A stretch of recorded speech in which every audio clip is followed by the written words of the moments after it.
The Guild is Maximum Lawyers' community of legal entrepreneurs who are taking their businesses and lives to the next level. As a Guild member, you'll build relationships, be held accountable, and learn strategies specifically designed to get you unstuck and accelerate your plan for growth. Members are also granted exclusive access to masterminds hosted around the country. Our next event is coming up, and we're heading to Scottsdale, Arizona. There's something truly magical about the power of these in-person connections where real-time breakthroughs happen. Picture this. You're surrounded by like-minded law firm owners tackling your business and mindset challenges together. The energy is electric, the insights are transformative, and the results are game-changing. Investing in yourself is the best decision you'll ever make. The knowledge, strategies, and breakthroughs you'll gain are priceless assets that will supercharge your practice and propel you forward. Join the Guild and secure your ticket to Scottsdale at the best possible price by visiting maxlawevents.com. Welcome to the podcast edition of Maximum Growth Live, the #1 program for lawyers who want to grow their practices. Each week, our hosts, Seth Price and Jay Ruane, tackle the fundamental questions about how to grow the profit and profitability of your law firm. To watch the program live, submit your questions, and hear the latest episode, tune in every Thursday at 3 p.m. Eastern on Facebook for our live show. Maximum Growth Live is a production of Maximum Lawyer Media.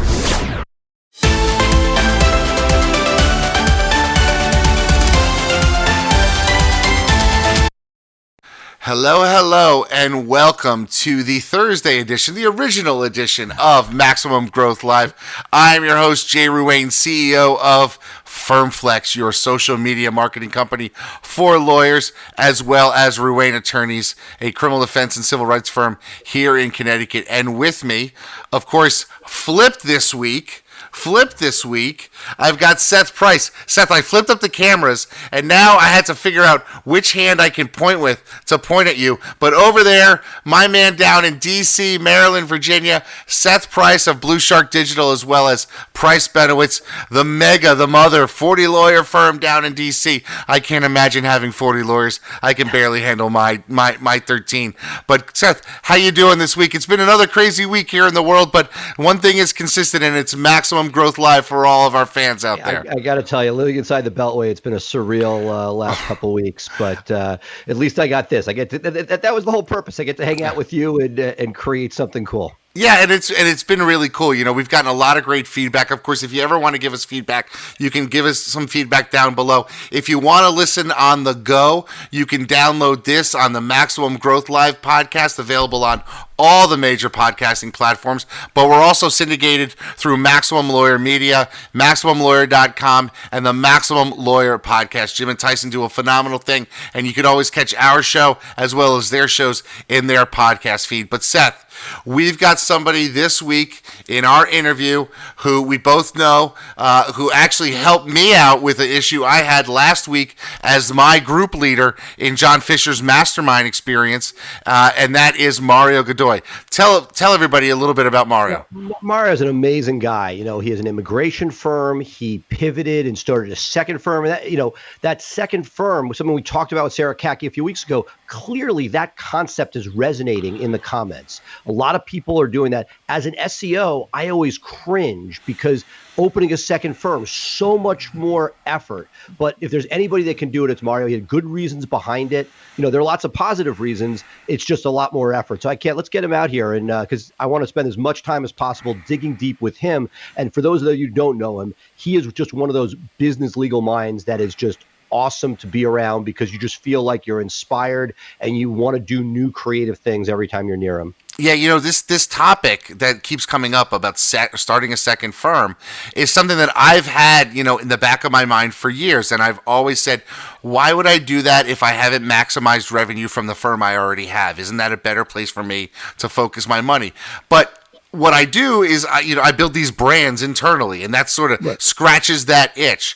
But there's, I'll give you an ironic inside baseball issue where they are smarter having started two firms, and that's two tax ID numbers.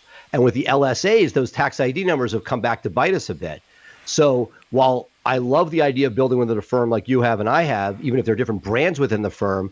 Those tax ID numbers have come back to be a central factor of getting your LSAs authenticated. So again, not something we're going to deal with today, but I really think for most people, the question is there a business imperative, whether it's the market perceiving you, or is there a future sale or a new business partner? What is the reason that you want a second firm versus just another vertical within the same firm? Well, I think Mario's the perfect person to talk about it. So let's take a quick break. We'll hear from our sponsors, and then we'll come back. We'll have Mario up, and we'll be able to get really deep into the weeds on this topic with him. And I'm really looking forward to this conversation. Sound good, Seth? Sounds great. Awesome. We'll be right back with the interview, Mario Godoy, here on Maximum Growth Live. You're listening to Maximum Growth Live from Maximum Lawyer Media. We'll be right back after this short break. Do you want to get into social media marketing? Unsure of where to begin? The Firm Flex DIY plan was created for small firm and solo lawyers who want to start social media marketing for their firm but can't commit to the large budgets many agencies charge. In just 5 minutes a day, with the help of the Firm Flex coaches, you get daily ideas, weekly themes, hashtags, and stock images you can use to post on social media and market your firm. With a private and vibrant Facebook group you can always turn to, the Firm Flex DIY plan gives you the ultimate control over your marketing. By using the Firm Flex DIY program, as well as our weekly coaching and industry-leading hacks, you can set your social media up for success, all for around $3 a day. Try it today at getfirmflex.com/DIY. In this world today, if you want to grow your business, you want to grow your firm, you want to take on more cases and make a bigger impact, you have to have a digital blueprint. Statistically, throughout the time that we've been working with Blue Shark Digital, our law firm, the Atlanta Divorce Law Group, grew over 1,400%. Seth and his team have years of experience in this area. Blue Shark is truly a part of the firm, so I don't consider Blue Shark any different than the employees in my office. I know I could trust their input and their advice because they truly care about the people that they work with and just want to see you succeed. Mario, great to have you here. So excited. Every time I speak to you, I feel like I'm energized and I've learned a ton.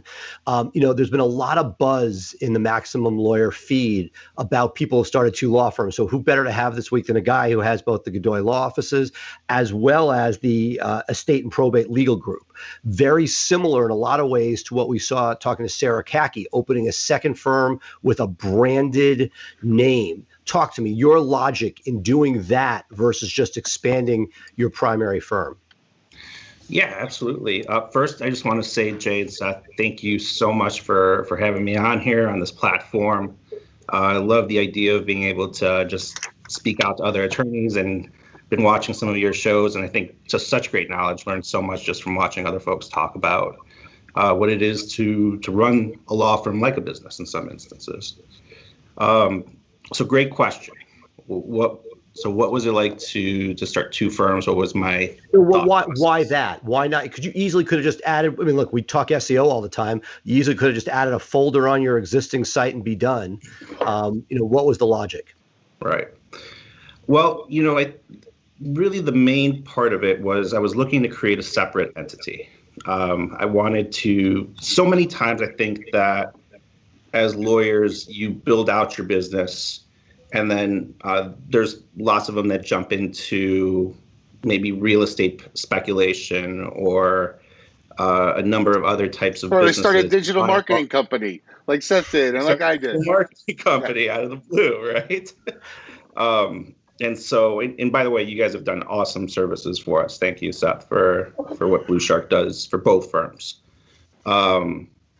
And so for me, it was more of like I was looking at it as almost kind of like a passive investment that I was going to get into, something that I would lead, I would shepherd, I would take my experience of hitting every tree branch of what to do wrong in the first firm and not make those same mistakes again.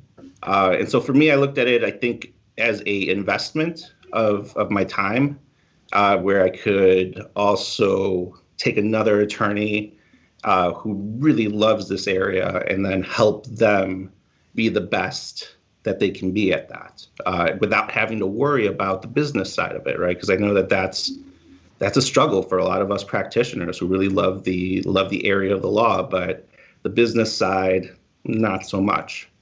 Right. And so right. And in this case, you had an advantage. And when we talked to Sarah, breaking into family law, no joke. That's going to take a massive SEO build out. Trust and estates is at the lowest end of competitiveness in the B2C space, so that by starting one, and the brand was genius because you're getting your exact match in the Google My Business in a legitimate way, which if you try to just add that as a nap, as your Google My Business within the firm, it probably gets slapped down as spam. But by branding it, trade naming it, you've given yourself like a secret sauce in a way where people know what you do, it says what it does, and for now at least, it's a huge advantage in that 3-pack ranking.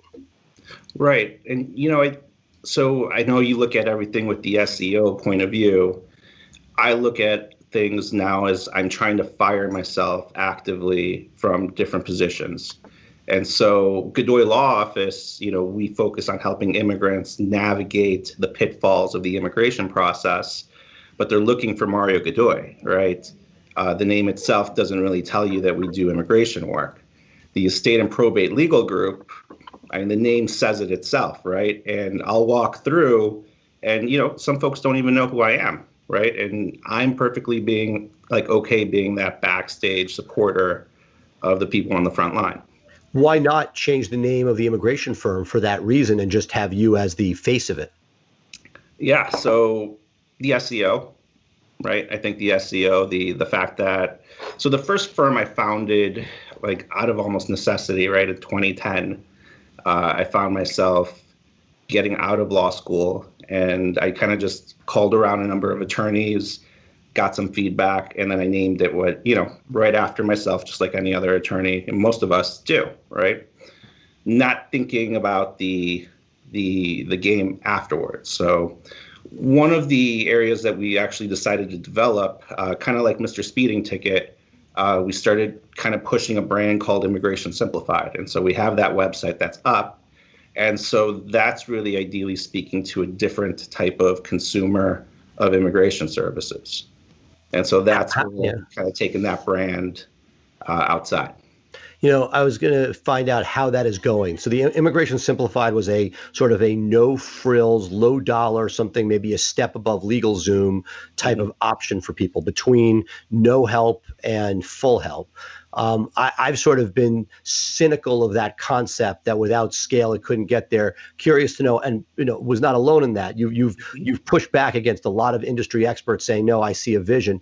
Tell me about that vision to date. How has that been sort of swimming with that sort of intermediate step between full service and no service?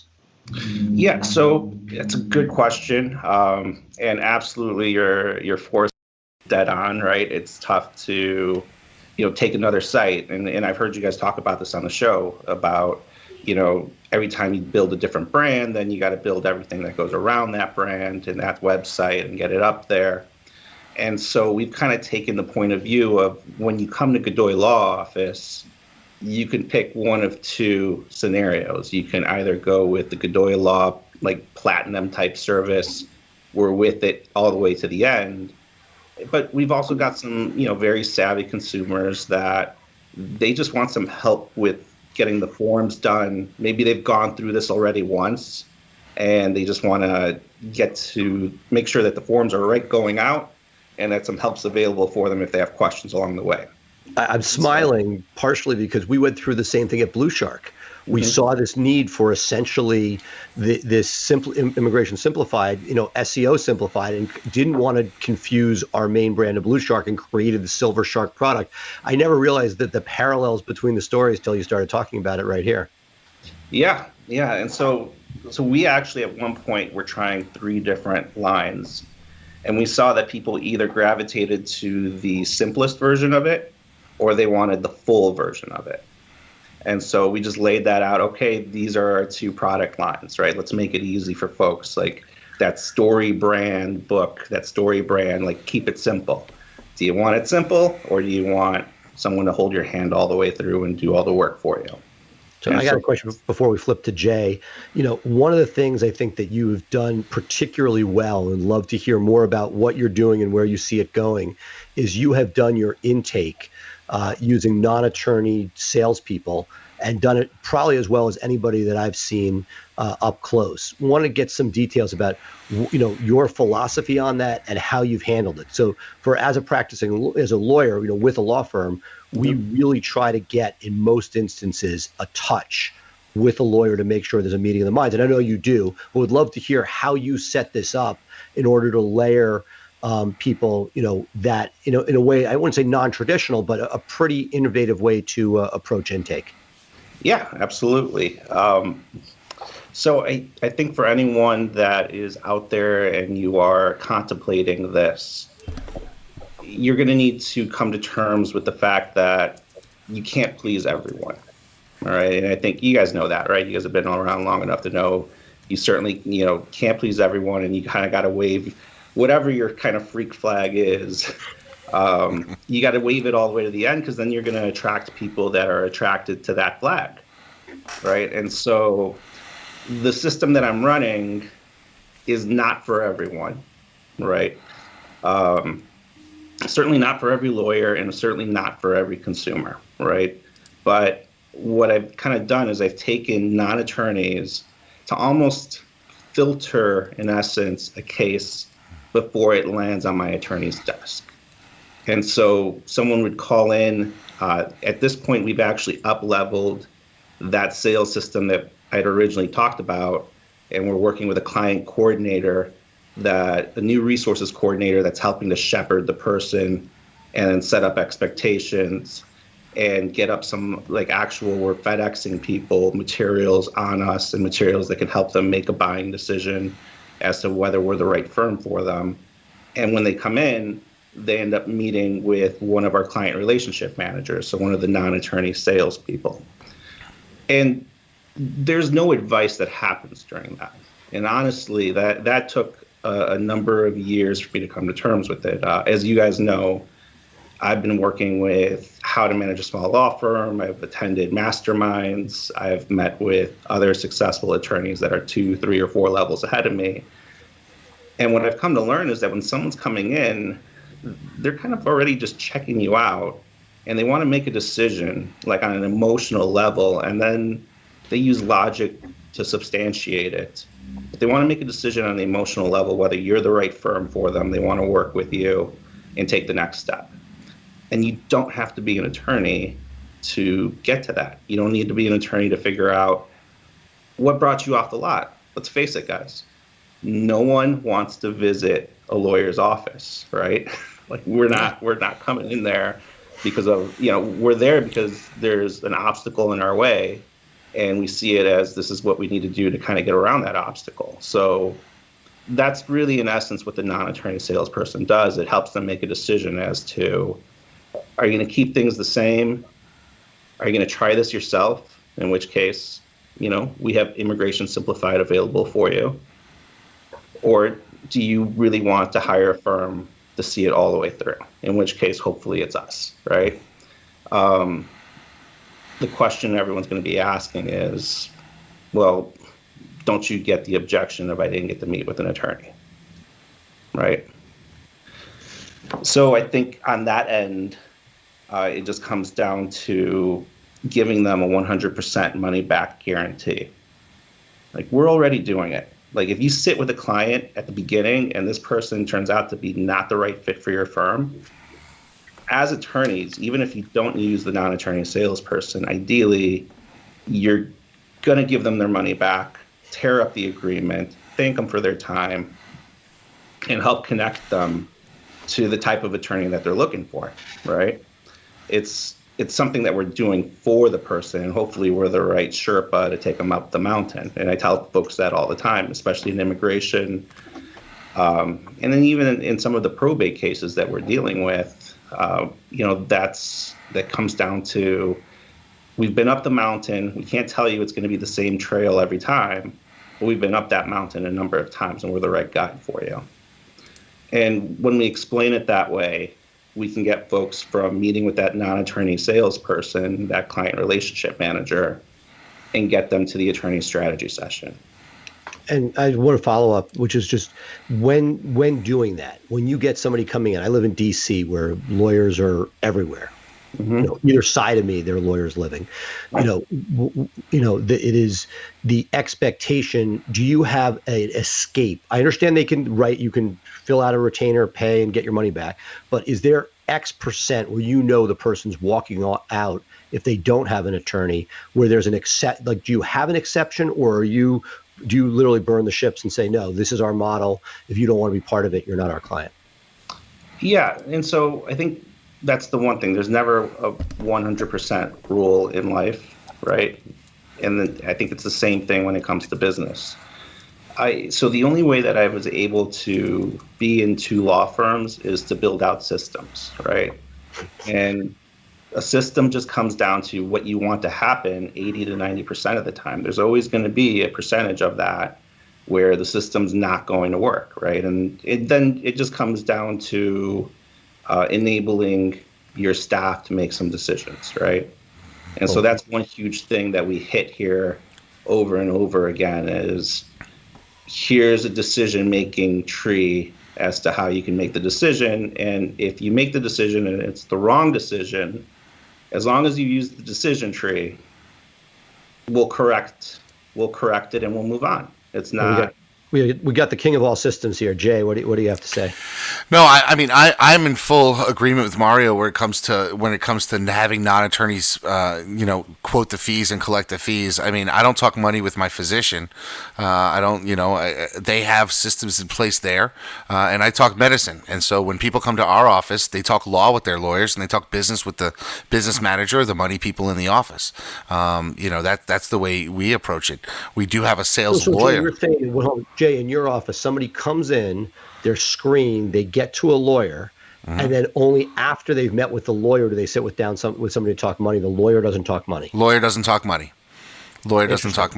And and one of the reasons why we did that is, we're in a low dollar space in the criminal practice, right? And oftentimes you'd get the client sitting across the table from you and you'd quote a fee. You say, it's $10,000 for us to represent you because we did flat fees. And they come back and they say, can I pay you $7,500? And you know that if you take $7,500, that's covering your cost. There's really no profit there. And it made it very uncomfortable for the lawyers to be like, well, I guess maybe. But if you send in a staffer whose job it is to quote the fee, the client, the prospective client, knows they don't set the fees. And so they're just coming in here and they're not going to try to negotiate the fee with the non-lawyer as if they would try in the same way they would try to negotiate the fee with the lawyer. And we found a lot more success in that respect and have been doing it that way for years. Now, we do have a sales lawyer whose job it is to do all of those intakes. But then after the lawyer says, okay, are you ready to talk to somebody about money? Yes. They'll Slack or email or message the person who's going to talk money and get them on the phone with the money person who can talk about payment plans and all that stuff. Do you have one designated money person, or are there multiple? We do. We have one designated money person whose job it is to get the credit card, get the payment plan set up, get all those agreements, and that person does the follow-up if a credit card's declined. You're talking to one person in the office about money. That's the way we have it set up. Mario, do you find that with your non-attorney salespeople compared to when you didn't have them, I don't know if you remember that far back, but do you get less negotiation on price when it's not the practitioner? No, there's negotiation, I think, on pricing. I think what we've done to kind of counteract that is that we actually have a rate sheet. And so every year, and so this is something that hopefully someone can take something from this meeting. Every year we pull our cases for the last 2 years. Even on flat fee cases, we always track our time spent on a case. Good for you. And, I could tell you more or less how many hours, an adjustment of status or a particular case might take me on the average. And then that allows me to go back and then see, well, are there any inefficiencies in the system to fix? Or, this is what it is, right? And then you take a look at that and then you look at, well, how much do you want to make, right? Or how much do you want to pay your attorneys and other costs, and then you factor that up. And so when you do that, you end up with a That's why when folks ask me, what do you charge for something? I'm like, well, it depends on what your goal is, right? It really, like the solo practitioner may get away with charging a lot less, right? Because their overhead will be less, but they're also wearing multiple hats, right? And so you're wearing every hat that's in the firm there. So to answer your question, folks come back and they do sometimes want to talk about pricing. And then that's just a question of sitting down there and discussing that with your client relationship manager as far as how do you handle that objection, right? Because there's a conversation you have of price versus value, right? And that's really what you know your client relations person should be having that conversation before you even get to price, so that the consumer understands the value that they're getting for whatever it is that they pay. And sometimes it's just compared to what, right? Compared to what? That's expensive, but compared to what, right? I have that conversation all the time. But I got a question, because Jim and I come out of the criminal defense space. So if you're in the non-contingency world, the fee-for-service world, where both your practices are, something that I have looked at, which I think that Jim Hacking has been talking about this a lot. We in the criminal defense space generally don't have a barrier. There's no consultation fee. The idea is free consultation. That's pretty ubiquitous. Very few criminal lawyers do it. Some do, but our attitude has been, hey, if we know that there's a charge, their only choice is either a public defender or us, or a private attorney. We don't want, like, if we sign 1 out of 3, hopefully it's better than that. God bless. It's 3 35-minute consultations and you're on your way. But Jim has been talking a lot. I've been sort of game theory a lot with our immigration practice. And I'm curious, and trust in the states to a lesser extent, which is you don't really want consultations. I looked at our numbers and I saw all these $200 consultations in there. And I'm like, it's not profitable. Would you really want to sign cases?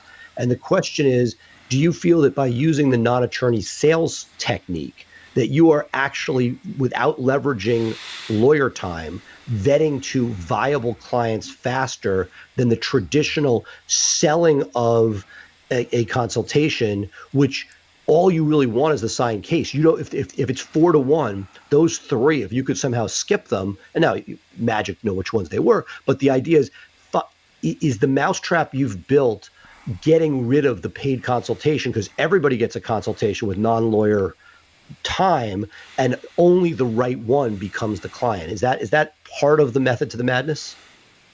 Yeah, I mean, those are great questions as far as laying that out. I think it comes down to I've done both. I've flip-flopped in between. I've done where we charge, and right now we're on a space where we're not charging. And we'll just switch it up. So I think the theory behind that isn't necessarily that you're trying to make money off the consultation. Agreed. Right. Agreed. Yeah. We're trying to make sure that the person who's there is serious about their case, right? And so that's kind of what I've done with this mousetrap, right? Or the system that we've kind of created, is that if the person's sitting in front of one of our attorneys, there's money sitting in the IOLTA, right? For their case, and they've signed an engagement agreement. Different ballgame. Can't be more serious about moving forward than they that. are moving forward unless there's not a meeting of the minds. And sometimes, sometimes there are instances where we've initiated the refund, and there are times when they've initiated the refund, right?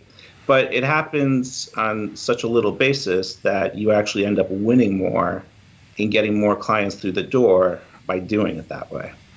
I use the dating analogy a lot in business, the recruiting side, the client side. There are a lot of that. I'm trying to put this in the dating thing. It's almost like you're going on a first date. Instead of going for drinks before determining if you want to go for dinner, each you and the other person are each paying half the meal.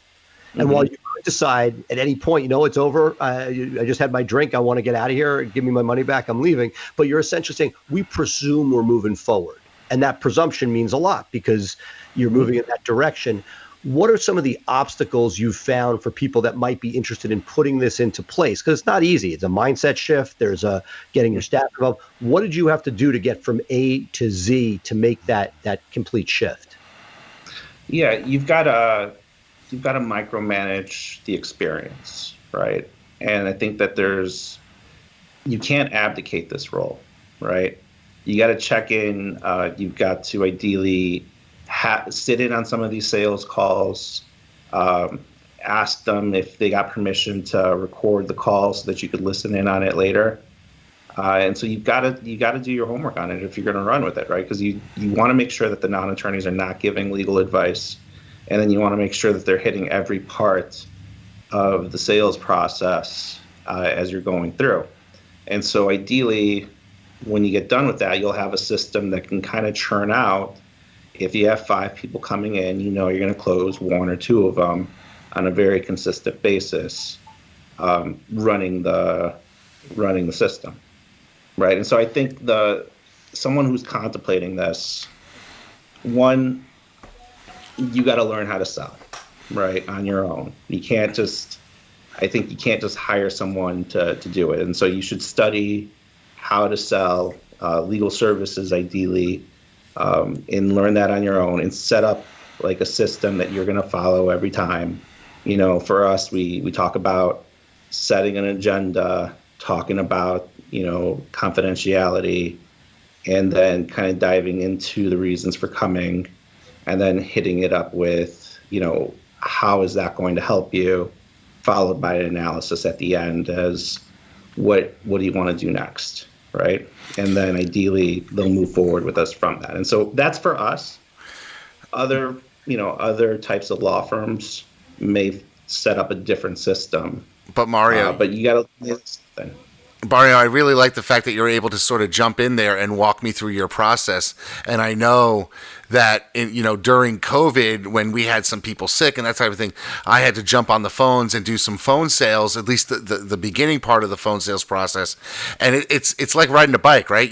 You've got sort of those mental waypoints in your head, and you hit those, and then you put the person on hold, and I pick up, I say, okay, they're ready to pay. And people are like, wait, you just picked up that phone 7 minutes ago. And I'm like, yeah, but I got the skills, I've been doing this for 20 plus years. I can close like the best of them, just give me a lead and give me a phone, and I'll do it. Just because I don't do it every day doesn't mean I still don't have that skill set, but that's, and Jay, it's funny because you used to do this more, and I feel like a lot of old school guys do this now, which is there are people, that's their whole business. They sit and answer the phone and close, and then everybody else can do whatever they want, but they know that they have that Jay twinkle where they know how to get people comfortable and bring them in. Yeah, I mean that's really something that you have to figure out. I liked the daily grind of closing new business. It was always something that I found enjoyable.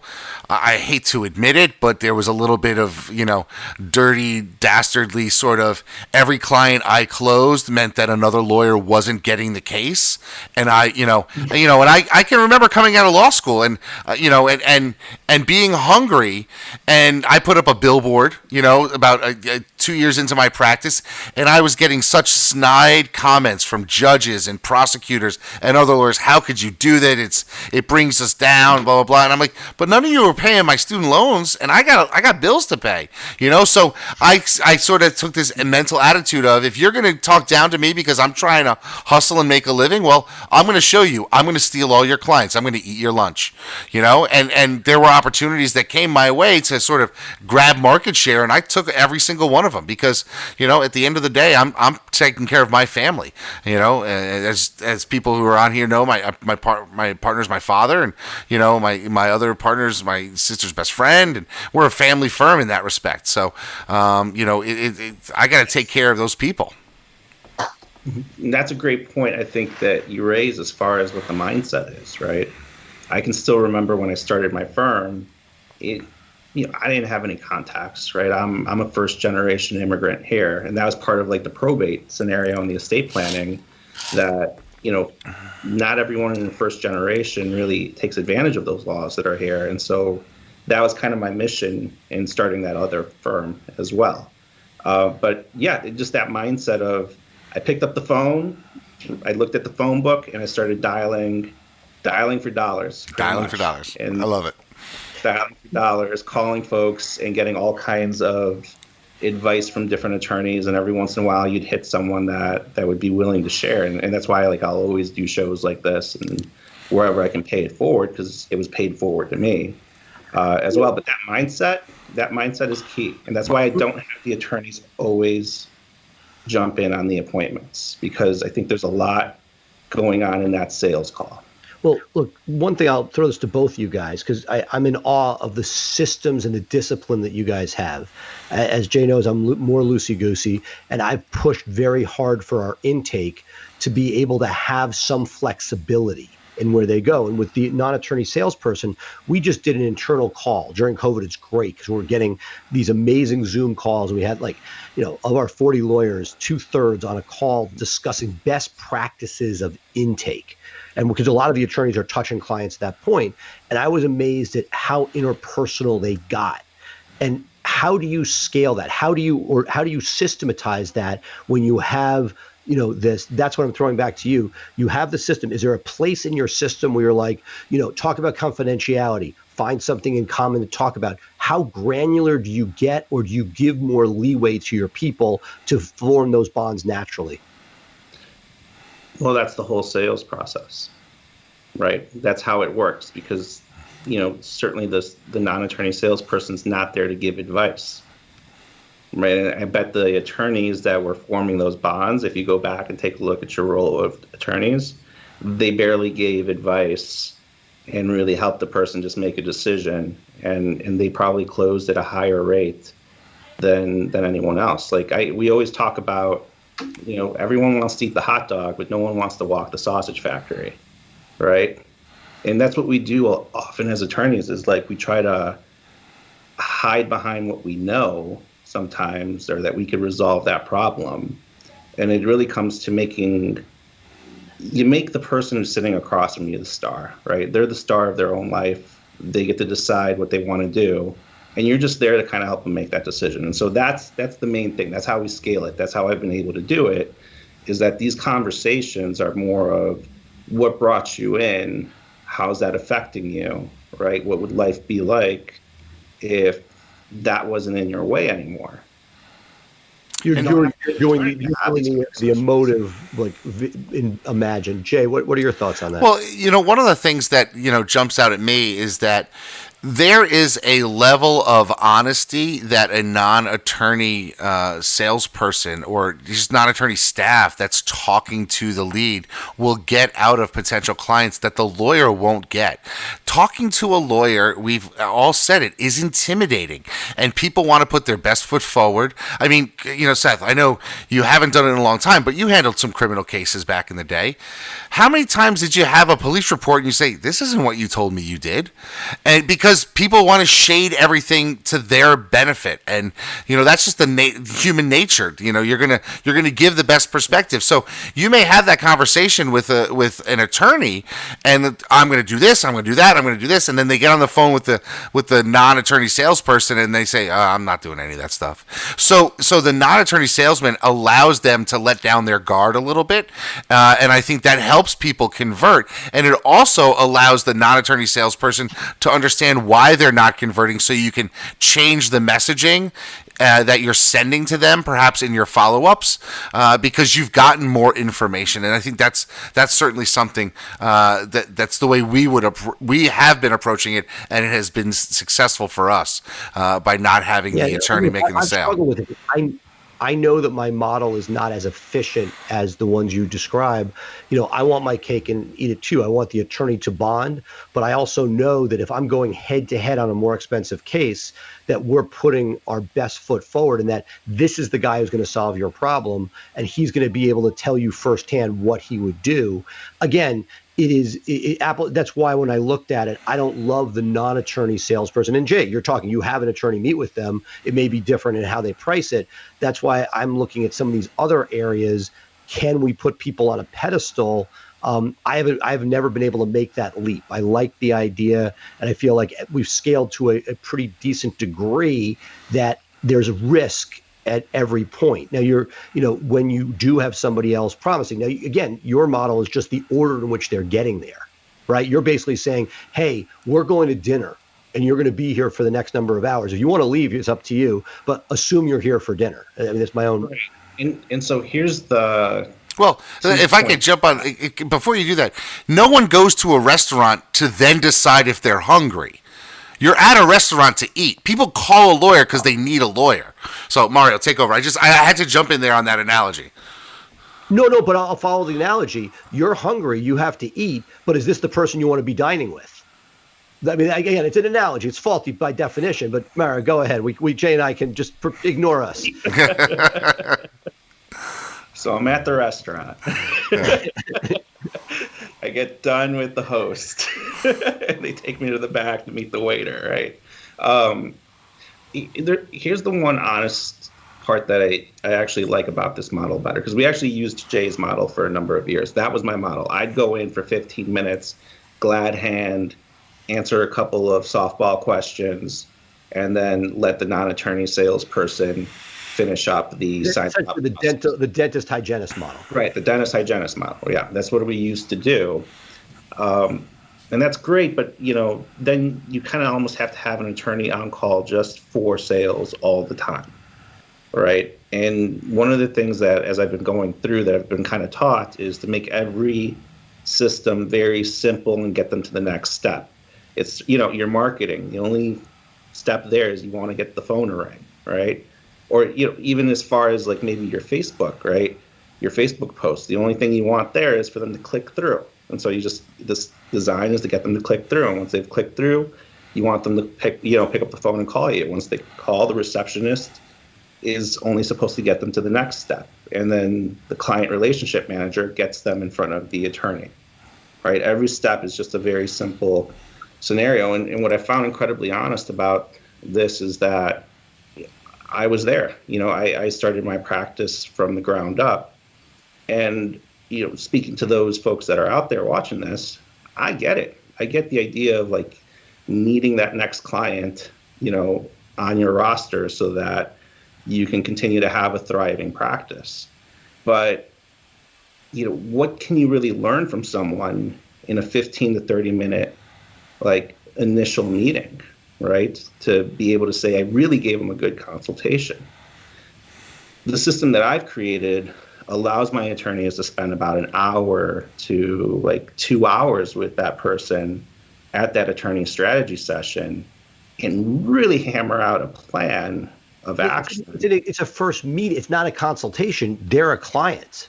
They may back up. You have a client, but for the grace of God. And so then we've got a plan at the beginning of the case as to who's going to do what and by when, and we can really get a good like first step. But like I said before, and I think this kind of talks about, Seth, you said like, I really want to compete and get these higher level cases. It just comes from having to, I think like I had to mature in a sense and say, not every person's going to be right for me. And you know what, some of my referral sources are going to get turned off by this process. But that's a good follow-up. Are you using this for a referral situation? If it's a referral, do any cases go straight to you or other attorneys, or does everything go through this model? We try to make everything go through the model, but that's what I kind of said at the beginning of the call, is that there's no one rule like for everything every time, right? And so I think it's the same thing. Like you will use this for 80, 90% of the time. It's a complete Pareto principle scenario. There's going to be a small percentage where you're going to have to stray a little bit out of the system. And that's okay if you want to empower your people to do it. But it really comes down to, do you want to work in the business or do you want to be the person working on the business, right? And at this point, it's not, folks always think that the answer is marketing or more sales. Sometimes it's just like cleaning up the holes in your bucket. Absolutely. And you also need to like, hey, listen, one of the nice things about planning out how many hours a case is going to take, you could look at all the cases you signed up and look at how many hours, because I look at it as, here's a good question for you guys. when does the sale end? This is something that took me a while to figure out. When does the sale end? Jay, I'll let you go. I don't think the sale ever really ends because you want to get those referrals coming in off of that well-served client. You know, I mean, Amen. They're always, you know. But by definition, I'll play the stooge. You know, if you have a sales team, for at least from my world, the sale ends by definition. Look, you're right. The attorney needs to carry it, but happens essentially once there's a signed retainer. It moves into the dating world now. We're now going for like a walk in the pumpkin patch, and we're going for a hayride. Like there's more stuff. So you may if like any relationship, if you stop caring and giving effort, the relationship will fall apart. But that you now are no longer hoping to get dinner with somebody. There is some sort of a back and forth. And so the relationship has changed. But, your point is well taken. The sale may continue, but I think it's like anything else. You're at a different, you're at a different point on that continuum. So answer that question, and then I got a question towards the end for you. Okay. In some folks, what was the name of this book? Mike Michalowicz just wrote a book. In essence, he kind of talked about it as the sale ends when you're done delivering the legal service, right? Or you're done delivering the service, right? And I'll add the postscript, which is the liability is still there for the firm to execute on that promise. And right? I was going to say it's after the review, not when the service ends.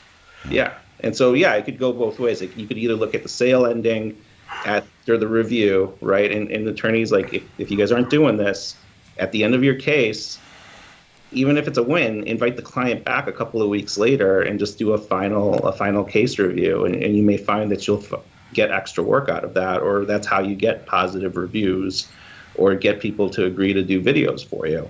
But the whole idea is that if you're stuck always doing the sale, you can't be doing these other parts that you need to run a successful firm, right? You need to be auditing the legal files as they're going through, or working on the case. You might be finding yourself going to court.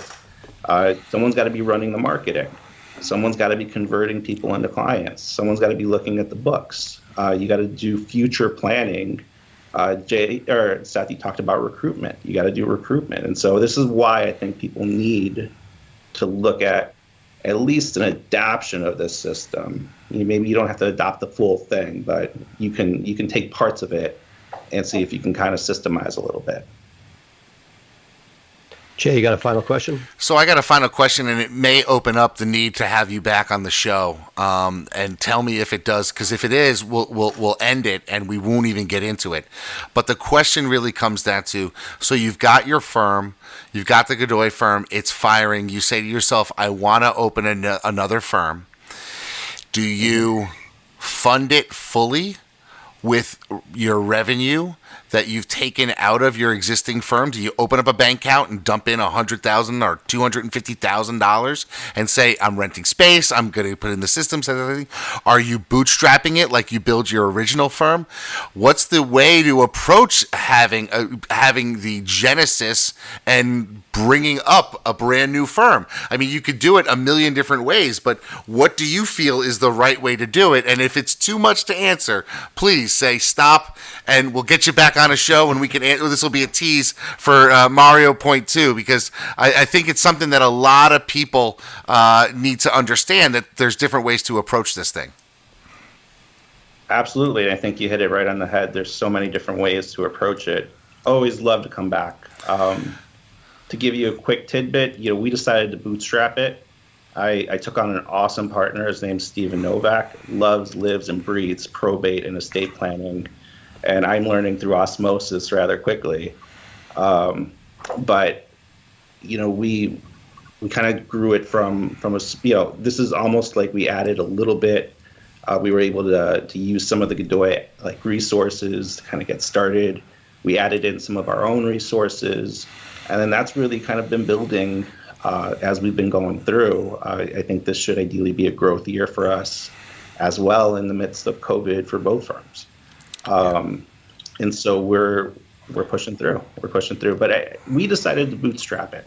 right? But someone could decide to go a different route. Someone could decide to fund it completely, and then you could just add that entire department. You could add in those people right away and run it, right? So it just depends on what your business plan is. And you had the advantage of some resources that could bleed over until they weren't needed, until you could afford your own.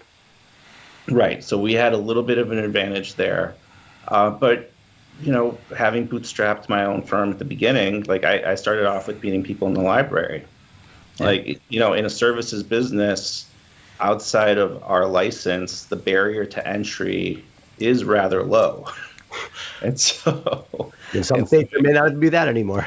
Right. It may not even be that anymore in some states, which I see as an opportunity. But I think that's going to really depend on the eye of the beholder there. Absolutely.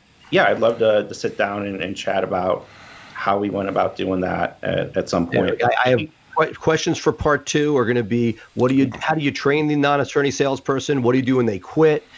We haven't even gotten into the genius behind your monthly lunches, so we got a lot for 2.0. Awesome. Right, sounds good. Let's get that on the calendar then. Very good. Thanks so much for your time. We really loved having you. All right, thanks, guys. Thanks so much, Mario. Great talking to you. The lawyers who will succeed in the next decade are the ones who are focusing on building their brands where people meet. And there is no place better to build your brand than on social media. With the FirmFlex DIY social media plan, hundreds of lawyers like you are using social media to build their brand and become the one lawyer in their community that people know, like, and trust. By spending even just 5 minutes a day on social media marketing, you can engage with hundreds or thousands of people in your local community who will need your services. By cultivating a network of followers, you build a book of business that you can market to the next decade and beyond. If you are looking for a solution to help you jumpstart your social media marketing, look no further than the DIY plan at getfirmflex.com.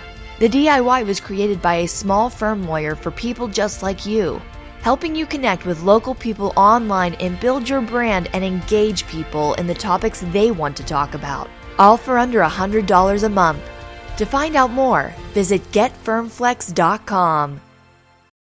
In this world today, if you want to grow your business, you want to grow your firm, you want to take on more cases and make a bigger impact, you have to have a digital blueprint. Statistically, throughout the time that we've been working with Blue Shark Digital, our law firm, the Atlanta Divorce Law Group, grew over 1,400%. Seth and his team have years of experience in this area. Blue Shark is truly a part of the firm, so I don't consider Blue Shark any different than the employees in my office. Wow, Seth, I got to tell you, spending some time with Mario, I realized I got a lot out of it, but I didn't get enough. I definitely think that there's room for a whole nother segment. It'd actually be interesting to have a panel sort of discussion, including Mario, Sarah, about is it bootstrapping? Is it VC funding yourself? You said, there's so many questions running around in my mind right now that we can answer, and I think our audience would love to get the answers to these things. What do you say? Right.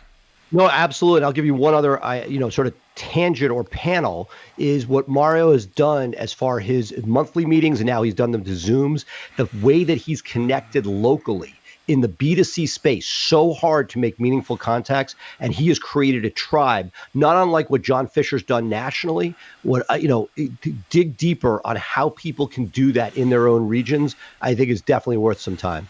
Yeah, that could be a whole subject for a whole week of shows, both on Tuesday and Thursday, how to build your tribe. I mean, that's something that I think a lot of people, are struggling trying to get the answers for. I mean, we've had a phenomenal week. We had, is SEO dead on Tuesday? We had that great review by Chris and David, who we want to get on the show. And then today with Mario, I got to tell you, a lot of great content. And if you haven't subscribed to our podcast, if you haven't followed the show, please make sure you follow the show, get involved, drop us some notes in the comments. If there's something you want to ask somebody, if there's people that you want to see, if there's somebody that that you think would be a great guest, please let us know about it, because we're here to give to you guys. We want to make Max Growth Live your resource for growing your law firm. But with that, Seth, I think we gotta end it. Now look, I'm pointing the wrong way. I did it again. I'm trying. But there's Seth over there, Seth of Blue Shark and of Price Benowitz, me of FirmFlex and Ruane Attorneys. Thank you also for being with us. Seth, you got anything in store for the weekend?